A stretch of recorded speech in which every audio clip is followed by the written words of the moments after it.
তপনের বিয়েতে গিয়ে সেদিন রতনের সাথে দেখা।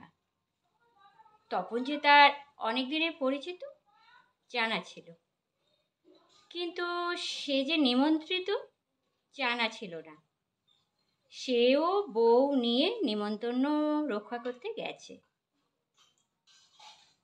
দামি বেনারসি শাড়ি, গলায় হাতে ঝলবলে জড়োয়ার অপর্ণাকে দেখতে খুব সুন্দর লাগছে। রতন আমার বাড়ির কাছেই থাকে।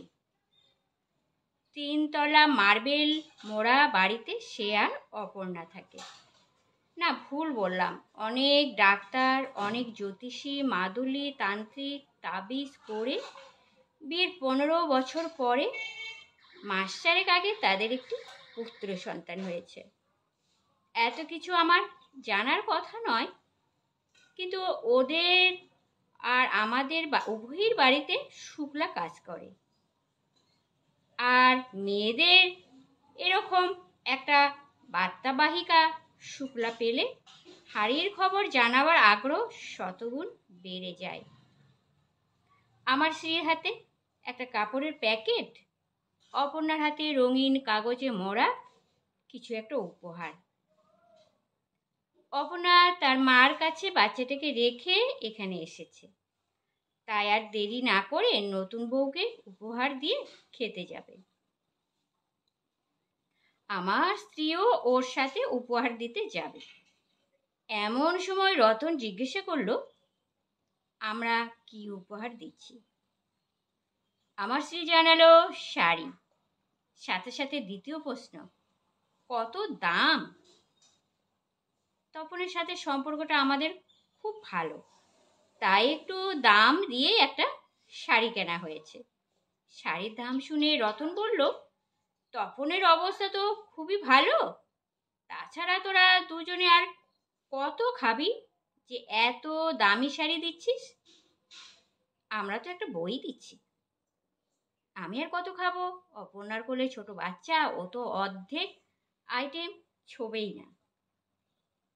অবশ্য বইয়েরও যা দাম হয়েছে, অনামী লেখকের পাতলা একটা বইয়ের দামও ভালোই পড়ে গেল। নতুন বইয়ের সাথে আলাপ করে উপহার দিয়ে আমরা খাওয়া দাওয়া সেরে বাড়ি ফিরে এলাম। রতন যথেষ্টই খেলো, তবে বাচ্চা এখনো বুকে দুধ খায় বলে অপর্ণা কিছু কম খেলো। মাস 2 পরে রতন এসে বহু কষ্টার্জিত পুত্রসন্তানের অন্নপ্রাশনের নেমন্তন্ন করে গেল। কয়েকদিন পর বাড়ির কাজের মেয়ে শুক্লা হঠাৎ বেশ কিছু টাকা ধার চাইল। মেয়েটা খুব ভালো, তাছাড়া আজ পর্যন্ত কোনোদিন সে একটা পয়সাও ধার চায়নি। তাই কোনো কথা না বলে তাকে টাকাটা দিয়েই দিলাম। মে মাসে মাসে সে কিছু কিছু করে শোধ করার প্রতিশ্রুতি দিয়ে খুশি হয়ে চলে গেল। অন্নপ্রাশনের দিন 3 আগে শুক্লা কাজ করতে এসে একটা ছোট রূপোর থালা, বাটি ও চামচ দেখিয়ে বলল যে সে রতনের ছেলের জন্য কিনেছে।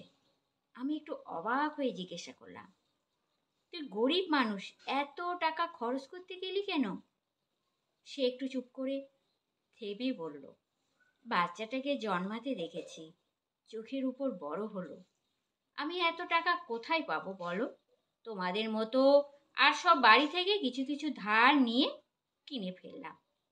ও তুমি ভেবো না, কয়েক মাস একটু কষ্ট হবে, আমি ঠিক ধার শোধ করে দেব।